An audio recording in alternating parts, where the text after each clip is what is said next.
So Saturday. What time are we leaving from Marysville? What time? We should probably leave. Like 7? You want to leave that early, yeah? I don't even know what time it begins, but I don't want to. I want to get a good Yeah. space to park and Yeah. try and get some stuff for the show. Yeah, no later than 8. So we got to pack up some food, Right. a little table, Yeah. shirts, Right. and the dogs. And the dogs. Open the doors. Right. It's not supposed And we're coming back. Oh, We'll come back. you got a random share giveaway tonight. Yeah. And that's it. That's it. Just a random share giveaway. Yeah. What Saturday's weather is supposed to be? It's supposed to be beautiful. It's supposed to be Is like it? 72, 74 and sunny. Good. All right. Yeah, nice. Okay? Yeah. Don't I take you to the most romantic places? So romantic, John. Come on, Marysville, New York in the Yeah. spring? It's beautiful. Marysville, New York. I mean, Marysville, We're California. going to New York on Saturday. We are going to New York next week. Next week. All right? Is there a Marysville, New York? No. Not that I know of. Okay. I'll take you to New York. I will. Wednesday. Okay.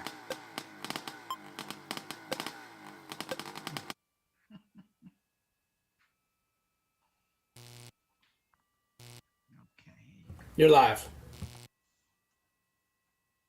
Let's get down to the starting line and I'll tell you about what you're going to see on tonight's show. In the Next Time Try This segment, we've got a really great little tip for you. It's something called twist rivets. You're going to really like this. In the Moto Showcase, a 1976 Yamaha YZ250, one of my first restorations from over 20 years ago. I'm looking forward to bringing that to you. In the Here's the Problem segment, we'll be talking about O-ring chains and case savers, amongst other things. And what's it worth? A 73 Penton 125. Beautiful little bike. And what else do we have tonight, Jordan? Oh, just how I see it. We will be asking you later on in the show about how many bikes, not how many bikes you own, but what about parts? Where do you store your parts? Have you outgrown your garage? Has it gone from your garage to your basement to your shed? Are you at the point now where maybe you're renting storage spaces to have parts and bikes? We're going to be asking you a question about that. Also, I want you to comment on that throughout the show. How much room do you have? Are you out of room? When are you going to start getting rid of stuff? We'll talk about that and a whole lot more coming up on Vintage Motocross Q&A.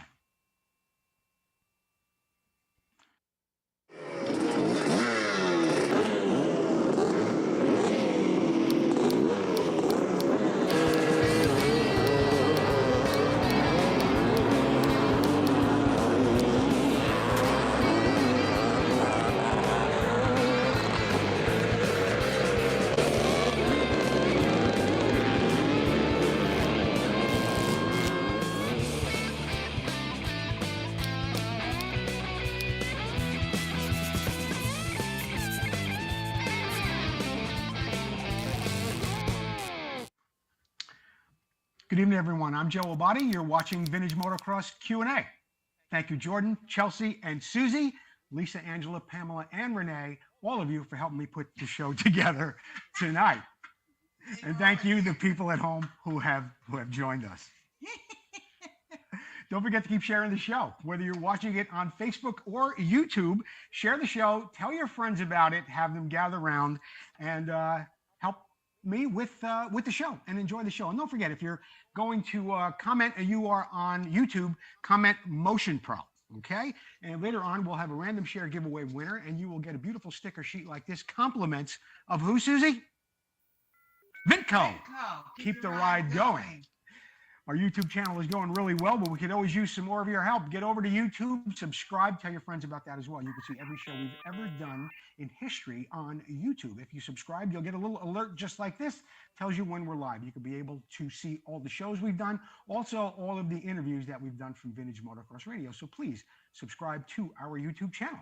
How are the pros watching the show? How are the experts watching it? They're sitting back on their couch, looking at their big screen TV while they comment on their phone. On their phone, Susie, I tell you. Just like you're commenting on your phone right now. I'm commenting. That's how they're enjoying the show. That's how we're watching it on the big screen, commenting from your phone. I want to thank our sponsors, Motion Pro, Vinco, Racer X, Preston Petty Products, Full Cycle Racing, Bill's Pipes, Northwest Mako CZ, Sunrise Vapor Blasting. Thank you all so much. In the next time try this segment, we're going to take a look at something called twist rivets. Twist rivets. Now, these are really great when you want to do a very professional job when you're powder coating or painting your frame. What you want to do first, of course, is get off that ID tag that's on the front of your frame. This is, of course, very popular on a lot of Hondas and I know on Makos as well. You got that identification tag up front that looks just like this. Now, you want to be able to get that off and you want to be able to salvage it to put it back on the bike after you've either powder coated it or painted it. The first thing you want to do is get the tag off your bike. In order to do that, you're going to need a little spring-loaded center punch like this and a very, very fine drill.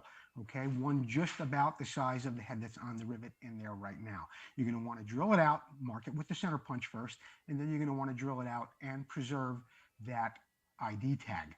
When you get them out, they're going to look like this. A piece is going to fall off down inside of your steering stem section of your bike. You're going to want to get that out of there. You're going to take those broken pieces and you're going to throw them away, okay? You're going to probably have to drill the hole a little bit bigger because the twist rivets that you're going to buy are going to be about 2 millimeters in width, okay? So you might have to drill them out a little bit. You can shop around. You can find twist rivets just about any place. You usually buy them in a bag very inexpensively. You can't really buy them 1, 2, or 4 at a time. But you can buy the ID plate. I've seen that on a very popular auction site, and you can get the twist rivets in many, many different places. Now, another tip is once you get your plate off the bike, or if you've purchased a new plate, you're going to want to bend it around something so it fits around the frame. You may not want to bend it around your frame. You might want to bend it around something that is off the bike, maybe a lower fork leg or the chrome stanchion tube of your bike. You want to bend it around there to get it into a nice shape before you put it back on the frame. Another tip is that you could use something like this called Stick and Seal by Loctite. Before you gently tap in those twist rivets, you're going to want to apply a little of this Stick and Seal to the back of that plate. Make sure it's lined up right there in the center of your head tube of your frame. Then you can proceed putting your twist rivets in there. Next slide, Jordan. Oh, there it is. And it should look just like that when you're done. Twist rivets. Look it up on Google. You can buy them in a variety of places. They also come in not only zinc plated, but they come in stainless steel as well. I would recommend you get the stainless steel ones. And after your frame is all powder coated and or painted, you can reapply your identification number plate just like that. It'll look just as good as new. Next time, try that. In the Moto Showcase tonight, we take a look at a 1976 Yamaha YZ250. And this bike kind of has a little special memory for me. This is one of the first restorations that I was actually commissioned to do. My first restoration was for a gentleman named Eamon Massett. It was for a Honda Elsinore, but I was friends with Eamon for a few years before that. This particular bike came to me from a gentleman named Mike McCook, who I met at some races in the Northeast way back in probably 2001 or 2002. And Mike said he wanted to have the bike refurbished, refinished, not necessarily restored, and he wanted to enjoy it in some armor races. So Mike had the bike delivered to me, and it was pretty rough when we got it. You could see in some of the slides here exactly what the frame or the condition of the frame was like. It had some rebar welded to it. You could see it back there. There it is, a better shot of it, just above the airbox and behind the pipe. It had some rebar welded in. The frame loop was missing on the rear, but oddly enough, or really in a great way, it was a running bike. It ran a little rough, but we did a top end on it. We did the seals on the bottom. We painted the exterior of the cases. I did have the frame powder coated at the time after we had it repaired. We had the shock serviced, I believe it was by Mickey Cussler at the time. He was in southern New Jersey. We did replace the fenders and the plastic, and I was able to get a plastic tank on that bike. I believe this was a Canadian bike too when Mike did have it delivered to me. It was a YZ250C, so it did have the air canister forks. I remember getting the manual on that and finally learning how to set up those canisters for the lower chamber and the upper chamber.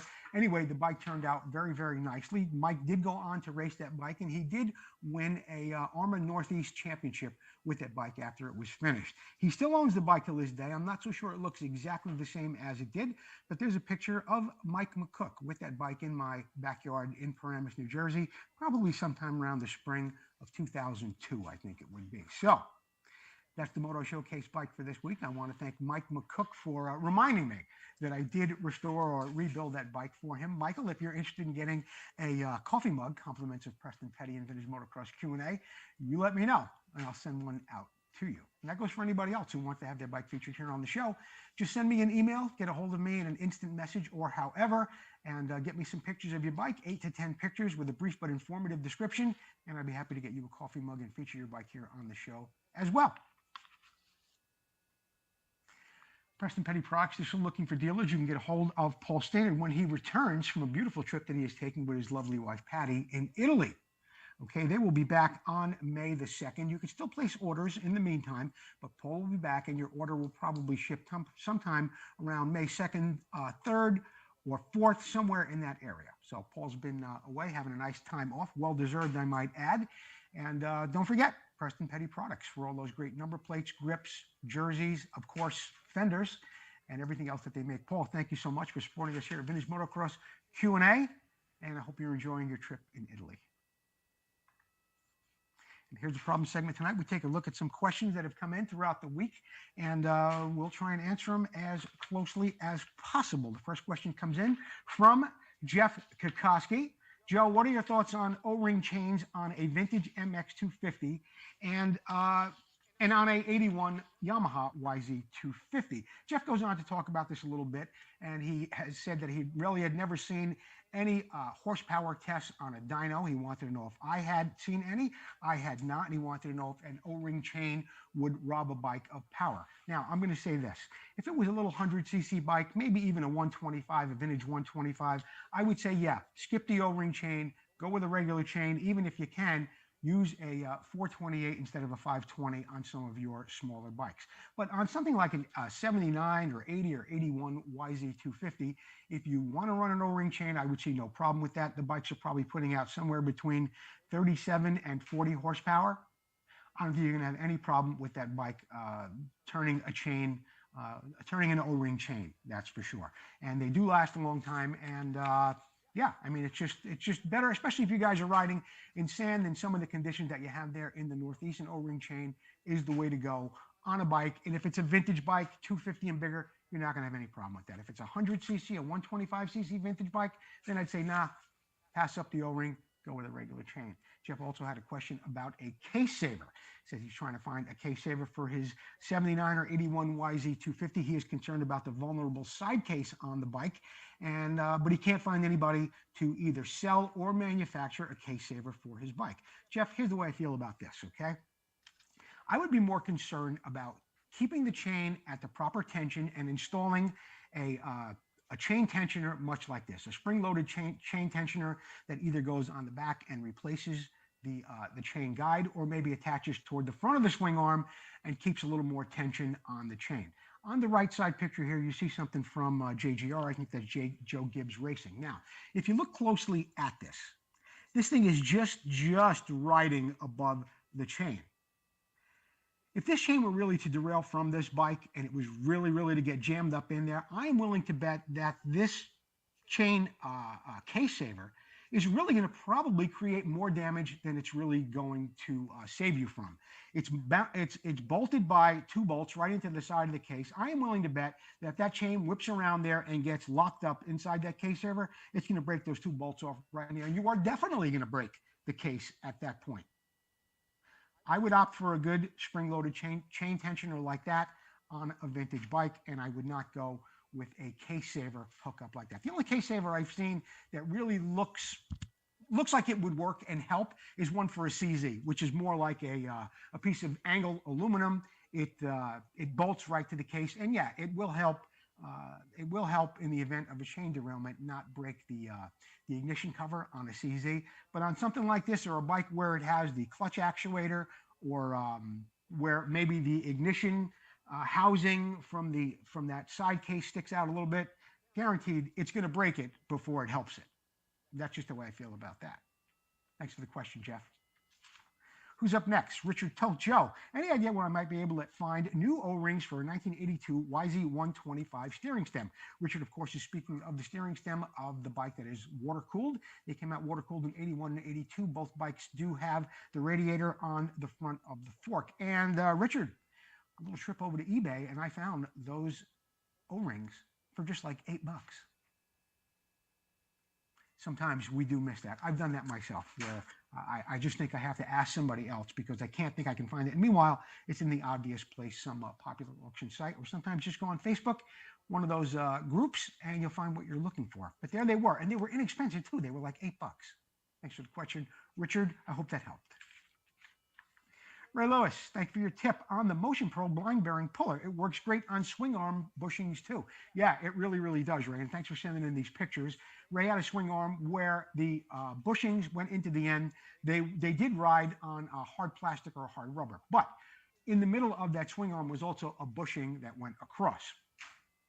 What people usually do is take a long a drive pin, like a drift pin, and you can get it through one side of the swing arm and you can tap the bushing out the other side.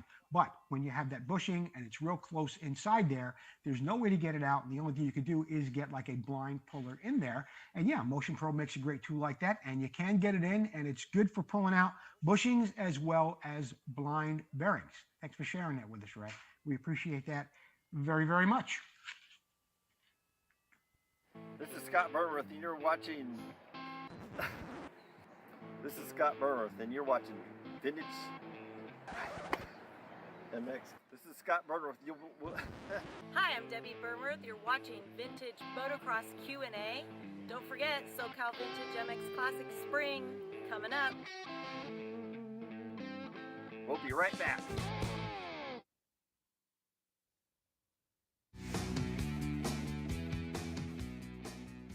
Hello everyone, Brandon here with Motion Pro, bringing you the Trick New Pro Plug sockets from Motion Pro.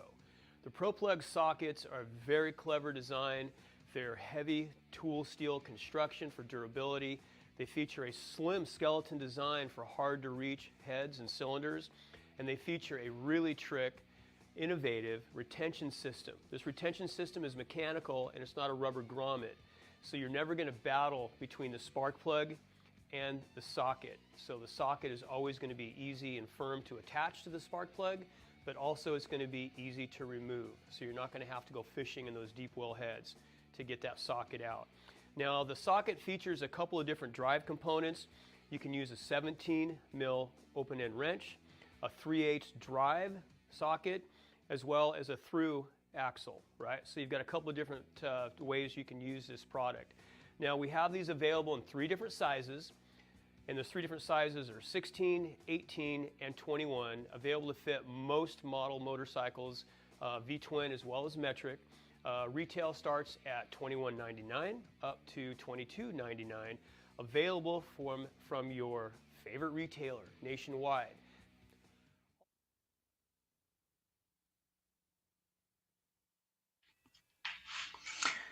All right, we're going to get to the What's It Worth segment in just a second, but at the opening of the show, I talked to you about a segment coming up called Just How I See It. I want to know, how many bikes do you have? Where are they stored? Are you out of storage in your garage? Have you had to put up sheds? Are they in your basement? Are they at your mother-in-law's house? Have you had to rent a storage space? We're going to be talking about that a little bit later on in the show. Please put your comments in. I want to know, have you had too much stuff? When are you going to sell it? What are you going to do with it all? We'll get to all that in just a little while, but right now, I want to talk about what is it worth? This is a segment of the show, of course, where Jordan put some slides up of a bike we recently saw sell on eBay, and I invite you to guess what you think this bike recently sold for. It is a 72 Penton MX250. It did recently sell in Colorado in January, February, March 6th. March 6th, it sold in 2022 in Colorado. I'll read to you a little bit more about the bike. Jordan will go through the slides. Got a 1972 Penton 125 6-day motocross. This bike was fully restored about 10 years ago and has been stored in my climate-controlled environment ever since. Tank side panels and number plates were professionally painted. The frame is powder-coated. The engine was given a thoroughly great rebuild by a professional mechanic specializing in vintage motorcycles. All the worn items were replaced, including bushings and seals. The rear rims are NOS Rodelli. The front is original. Spokes were made by Buchanan, and the hubs were repainted. Everything was laced and trued by Buchanan. The seat cover is NOS. Both tires are Barons. Original metal fenders. Much of the hardware was replated. Many of the bolts are new. Handlebars are original, along with the clutch and brake cable. They still have provisions for the oiling. I've had this bike a long time, and it's time for someone else to enjoy it. The front wheels had a flat spot, and it is obvious in some of the pictures. I never planned to ride the bike or race it, and I just never replaced it. There are a couple of small dents in the silencer. The chamber is dent-free. The bike has not been started since the restoration, and that was over 10 years ago. I will be selling the bike with just a bill of sale, no title. So there you have it, fully restored, except for the front wheel and a couple of odds and ends, 1972 Penton MX 125. What do you think this bike recently sold for? $3,000? $5,000. This bike was sold for $4,500 back in March. $4,500 out in Colorado. I'm interested in seeing who got closest without going over. $4,500 bucks. Yeah, these Pentons starting to catch up with some of the other bikes. Looks like a pretty good deal at $4,500 to me, and that's what it was worth. Somebody got it.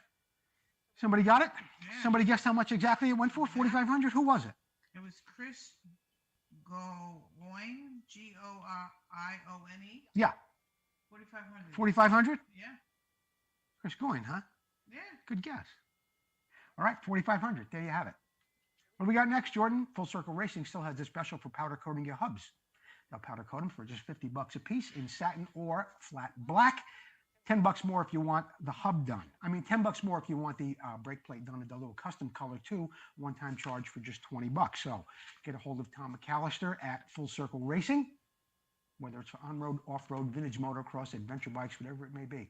He's got rims, spokes, nipples. He's done a great job for us on many of our bikes, and he's doing a great job for a lot of our viewers as well. Get a hold of Tom McAllister at Full Circle Racing. Have you ever heard of an FN? Have you ever heard of that FN motorcycle? No, I'm not kidding. It's called an FN. FN. Those are the actual initials, Susie, if you think I was being a little odd online calling it an FN motorcycle, but it is an FN. An FN.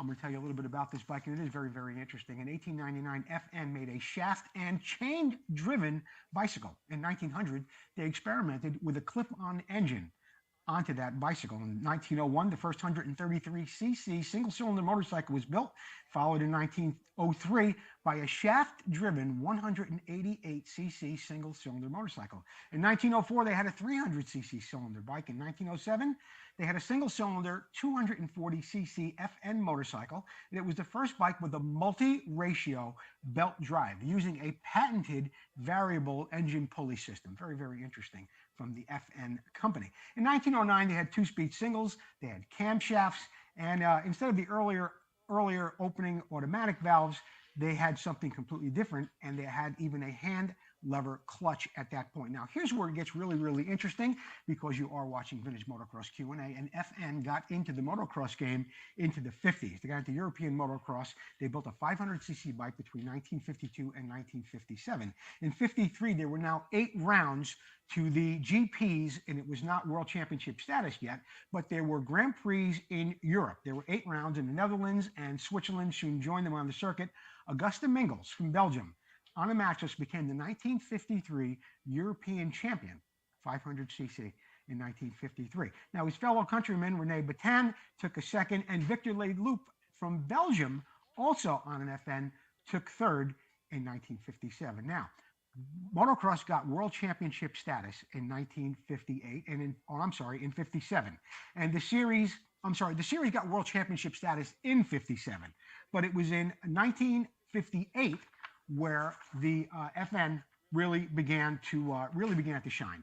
It took a second place behind Bill Nilsson, who was from Sweden and rolled an AJS that year. He got the win of the World Championship. But Rene Batin of Belgium was also in second place that year. In 58, there were 10 Grand Prix, and there was World Championship status. And the FN took first place, becoming the 1958 World Championship bike with Rene Batin on board.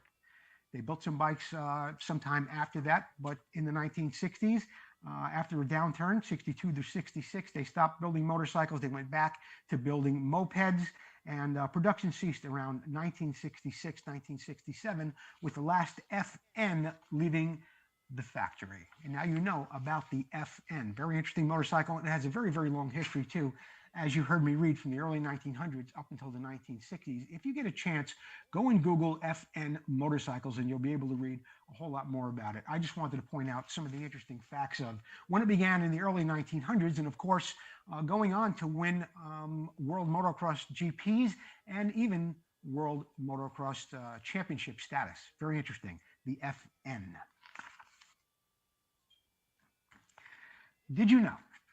This is an interesting little segment tonight. It's a little added bonus. It's not going to cost you anything more. But did you know? I'm going to put up a picture here. You see this guy with the scarf and the goggles?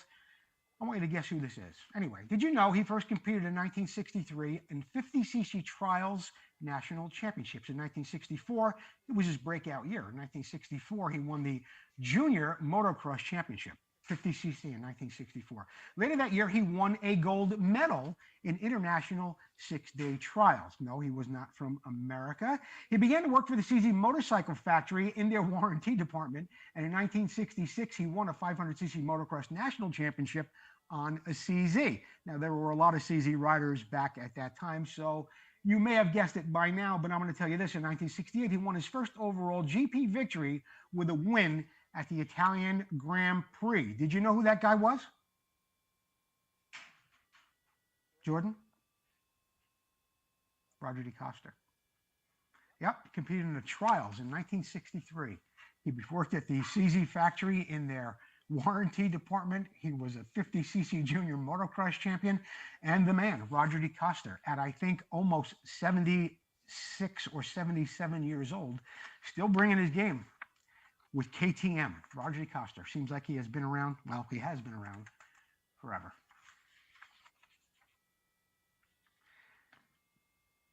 Oh boy, I still got to talk about stuff, huh? Mm-hmm. Sunrise vapor blasting. I want to thank Mark Farriester for being a great supporter of the show. And if you have something that you want to send to Mark Farriester, he does an absolutely fantastic job, gets it back to you very, very quickly. And we have a special going on this week, okay? You heard me talk about Mark Farriester and Sunrise every week. A lot of people are using him. Now, the CZ World Championship race is this weekend in Marysville, California. Mark Farriester is going to be there. I am going to be there. If you're going to that race, why don't you put a box together of aluminum, magnesium, whatever you want to have vapor blasted. You could give it to Mark right at the track. I bet you when he gets back home to Modesto on Monday, he's going to get right to work on it. By the time you get home next week, it'll be at your door. It's a great way to save on money for shipping. You'll be able to meet Mark Farriester right at the track. You'll be able to see some of his work there, I'm sure. And yeah, save on shipping. Bring your stuff to the CZ World Championship this Saturday in Marysville, California. Bring your stuff there, give it over to Mark Farriester, and he'll be able to ship it back for you. Save on the shipping. Great way to get your parts over to Mark and get them back quickly. Thank you, Mark Farriester and Sunrise Vapor Blasting. We're going to take a commercial break. Don't forget to keep sharing the show. When we get back from commercial break, we will have the random share giveaway winner, and we will get on with the Just How I See It segment. Where are you storing your bikes? Do you have too much stuff? We'll be right back after these words from our sponsor.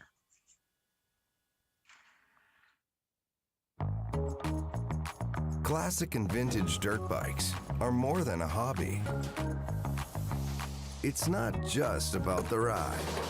It's about the work that goes in. The work that keeps you connected to the ride. It's about bringing the bike back to life and doing it with your own hands. It's about the adrenaline and adventure. And when it comes to putting all the pieces together, only Vinco knows the bikes and parts the way you do. Vinco, keep the ride going.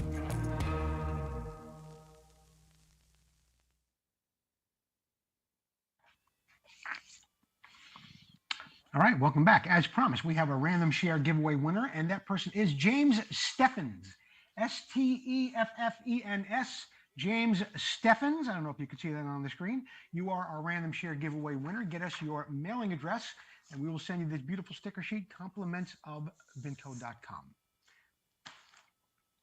What do we have up next, Jordan? Oh, and the Just How I See It segment. I brought this up at the beginning of the show. Now, I have a habit of saving parts. I'm sure you do too. I've got a couple of these little plastic boxes that are filled with used cables that I mark. They're used. Why do I mark them? Sometimes, and I do it with pistons too. when I rebuild a bike, restore a bike, and when I have a piston, I mark it and I put it in a box and I save it. Why do I do that? It's an old piston. It's of no value. I do that for one reason primarily. Sometimes if you go out and buy a box of pistons, or you get let's say you go to a sale, you go to a swap meet, there's a bunch of pistons there, you buy them all. But they're not in boxes. You have that piston at home, you can take a look at it, and sometimes you can compare it to the piston that's there, and then you can identify it. So I save a lot of things that are used sometimes, so I can use them for future identification. Also, I save cables a lot of times on bikes. Why? Because I can't find an NOS cable. Maybe the bike doesn't have a cable at all. I'm restoring a bike, I have a cable in this box, it fits, it's the right cable, but it's not new. I can then take the cable, send it to Motion Pro, they can get me a new cable. But when does it end? When does it stop? What about for you guys? Do you save all parts? Where do you keep them all? Have you had to get really creative with some of the storage in your house? I know that I have. I have my regular shop, and then I have two 10x12 sheds out in my yard that I have extremely well organized, but I've got a lot of stuff in there, and sometimes you ask yourself, well, when am I ever going to get to it? For me, when it gets to the point of when I got to start storing stuff outside, like right now I have some frames out there, I start to get a little nervous about that, and I start to liquidate and get rid of stuff. But what about you? How long have you saved it? What have you saved? Why do you keep saving it? What are some of the things that you just can't throw out? I know there are things that I can't throw out, but if I could fit it in one of those plastic bins and I can mark it and fit it in my shed, I save it. And that's just how I see it. How about you? Let's hear some of your comments on some of the crazier things that you've saved, or some of the creative ideas that you've had in order to save some of the things that are so valuable to you. I have comments for you. We have comments on that already?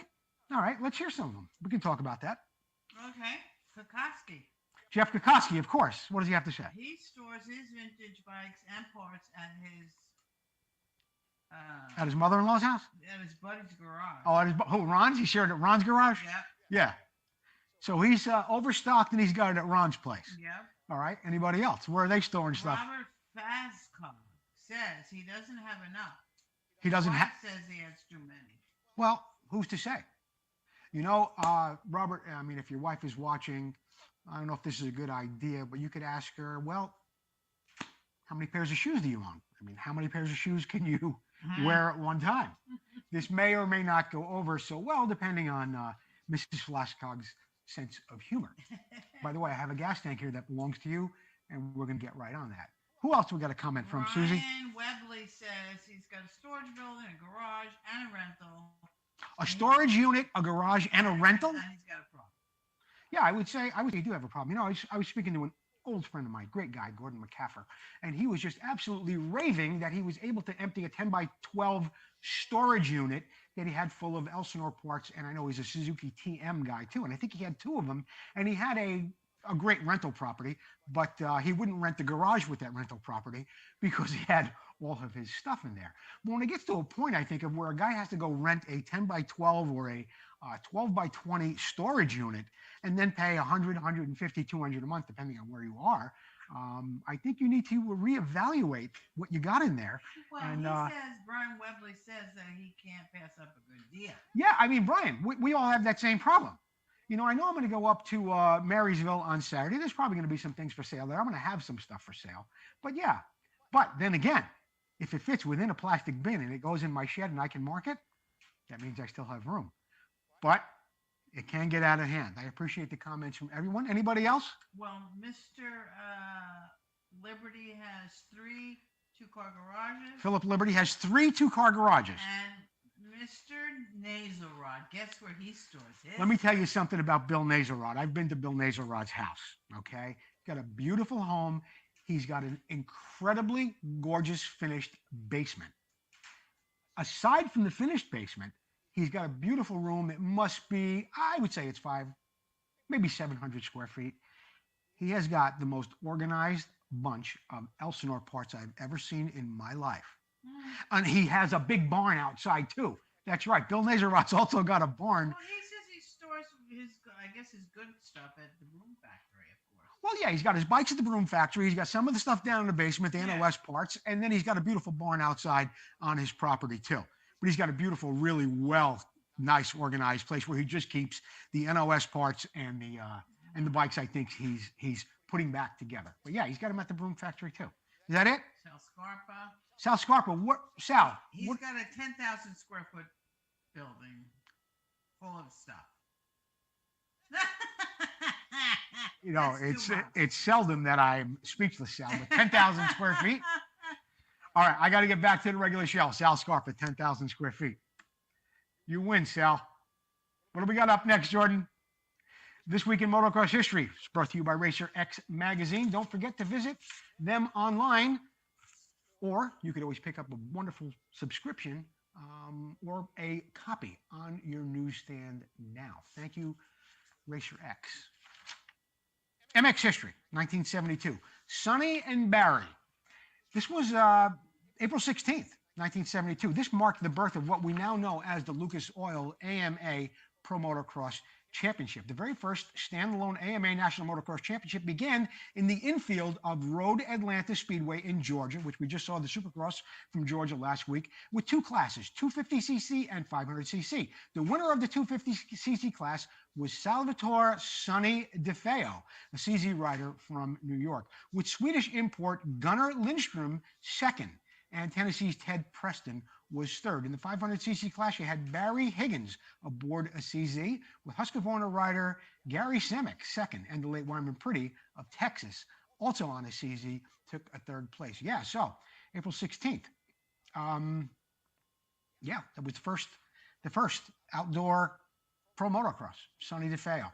And Gunnar Lindström. You're going to be hearing more from Gunnar Lindström in about a week, but I'm going to announce it a little bit later on, not on this show, but I'll have an announcement in the next couple of days. You're going to be hearing from Gunnar Lindström and Dave Arnold. We'll talk about it later. Anyway, let's move on. 1978. 1970 straight in Austria, Bad Brad goes 1-2.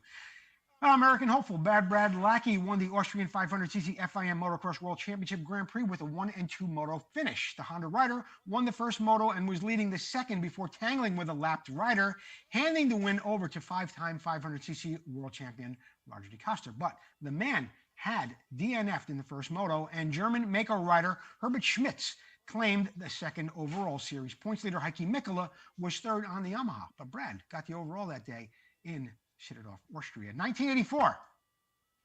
This is an interesting story. I never realized that David Strebos was riding for so long. Anyway, 84, 16-year-old prodigy Davy Strebos became the youngest Grand Prix winner ever when he won the Dutch 125cc GP in Stevensbeck, riding a Venco Honda CR 125. Strebos split both moto wins with another Dutch rider, the veteran Kees van der Ven, who was riding a KTM. Now, I'm just wondering if anybody out there knows. And you know, it said it here in the MX history part of Racer X. They say 16-year-old Davy Strebos. Yeah, he probably was the youngest to win a Grand Prix. But I think the youngest guy to win, well, that was the Super Bowl of motocross. Marty Tripes was 16. There was somebody else who was 16 years old at a race too. I don't know if it was Ricky Carmichael, but anyway, probably in GPs. Davy Strebos, 1984, 16 years old. Anyway, that's it for this week in MX history. Jordan, what do we got up next? We got some announcements brought to you by Bill's Pipes. Don't forget to visit Bill's Pipes online at Facebook. Go to Facebook if you want to get a hold of Bill's Pipes. That's the easiest way to get a hold of them. You can get a hold of them through their email there, and also communicate with someone through Facebook for Bill's Pipes. Thank you, Randy Scott. I hope you're doing better and your hand is healing up nicely. A belated birthday to Bill Severus from Bill's Pipes. Can-Am's 50th reunion is coming up. Now, yeah, it is a little bit over a year away, but you got to make plans because this is it's a 4-day event, August 17th through the 20th, 2023. It is an international event. It will be taking place in Ontario, Canada. I have been asked to be the MC for 4 days, and I have been communicating with John Lake over the past couple of weeks. And yes, anybody who had anything to do with the Can-Am throughout the last 50 years will be there, including Gary Jones, Dennis Mahan will be there. Any of the Can-Am riders that had anything to do with Can-Am, of course, in their trials riding, in their enduro riding, even in some of their road racing, and a lot of the what do you call it?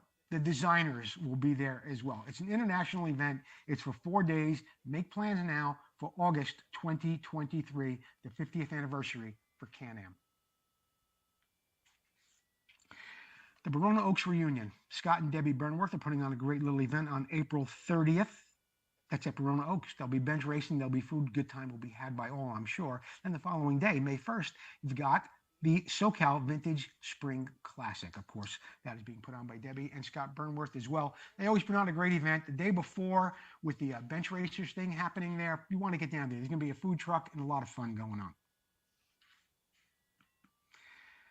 Okay, the International Motocross Museum. Terry Good is doing a great job, and he has been for the past couple of years, and he's been getting a lot of help from some great people too. But if you want to make a donation, there it is right there, internationalmotocrossmuseum.org/donate. Now, I was talking a little bit before about hearing from Dave Arnold and Gunnar Lindstrom.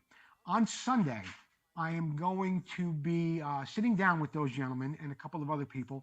We are going to be talking about the museum, where it's at, what will be coming up for the next fundraiser this coming September, the international legends that will be able to make it this year who couldn't make it last year because of the coronavirus problem, and all of the people that will be there from America this year. So on next week's Vintage Motocross Q&A, you will be able to hear that interview and that show and all the latest happenings that are going on with Terry Good, the International Motocross Museum, and who are the people at the helm. We'll be talking to them. We'll be talking about a building. We'll be talking about fundraising and a lot of other things that are going on at the International Motocross Museum. That's coming up in September.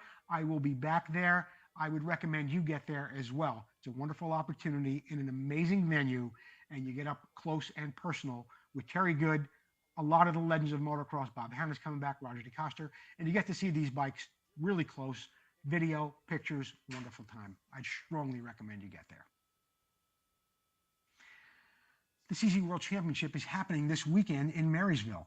Okay, that is in Marysville this Saturday, Sunday, Friday, Saturday, and Sunday. There's a bike show. There's 1,000 CZs.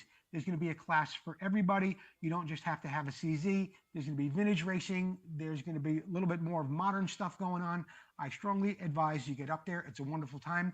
They haven't had it for a couple of years now due to the corona virus, but it is going to be this time.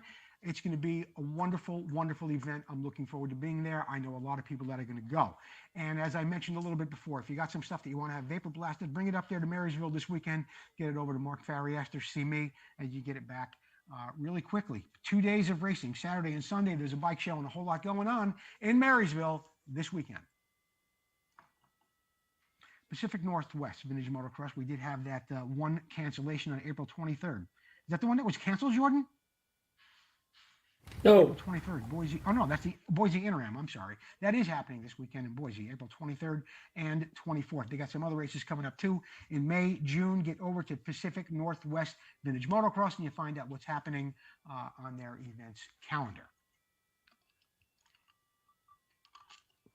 I got to take a little bit of a break here, Jordan. Okay. Now, Southeast Vintage Motocross, there is an event coming up on May 14th. It is at Mill Creek in Alabama. There are vintage classes and modern support classes as well. So you get a hold of everybody over at the Southwest Vintage Motocross. Find out more about what's going on there.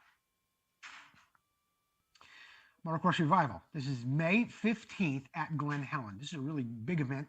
David Dewhurst, who's coming out with a new book, The Golden Era of Motocross, is helping put this event on. And from what I understand, there's going to be some real authentic factory bikes that will be out there for this event. It is on May 15th. It is at Glen Helen. I understand Dave Arnold has something to do with this. There will be some great factory bikes from Kawasaki, Yamaha, and Honda. You'll get to hear them run. And from what I understand, I think there's going to be a couple of guys out there that are taking these bikes around the track for a few laps. So if you're not doing anything, May 15th, get down to Glen Helen in Southern California. The Finish Line, brought to you by Northwest Mako CZ. Alan Brown is still on a bit of a sabbatical, but he is taking emails. Get a hold of him at alan@northwestmakocz.com. Vintage Motocross Q&A t-shirts and hoodies are still available in gray and white for just $19.99. Come in small, medium, large, and extra large. Get a hold of them through the link in the show description. You can still get some what do you call it? Hoodies. Get some hoodies too. Vintage Motocross Q&A sponsorship opportunities, Susie. Susie, how many sponsors have we had now? We got like 7 of them. And I keep saying that some of them have been on for like a year. Vinco, Preston Petty Products, they've been on for over 2 years. We've done over 125 shows, okay? Preston Petty, another one, well over a year. Full circle, well over a year. They're here because they're seeing results. Get a hold of me for a sponsorship proposal package. I've got a special going on right now for first-time sponsors. Great special. Believe me, you're not going to believe how easy it is and how reasonably inexpensive it is to become a sponsor and reach over 20,000 people a week. Okay? Get a hold of me. I'll get you a sponsorship proposal package. I hope that wraps it up for this episode of Vintage Motocross Q&A because I am just about out of breath, Susie, baby. You don't breathe, John. That's it for this week's episode. I hope to see you this weekend at the CZ race up in Maryland. I am going to see if Gino is in any type of a mood to get out here. In the meantime, thanks for watching Vintage Motocross Q&A. Thank you, Jordan, Sel, Chelsea, and Susie. Everybody should put the show together. Gino! Come on, boy. Oh, there he is. Gino has made it. Good job, Gino. You got a grooming. You got your nails done. Good night, everyone. Thanks for watching the show.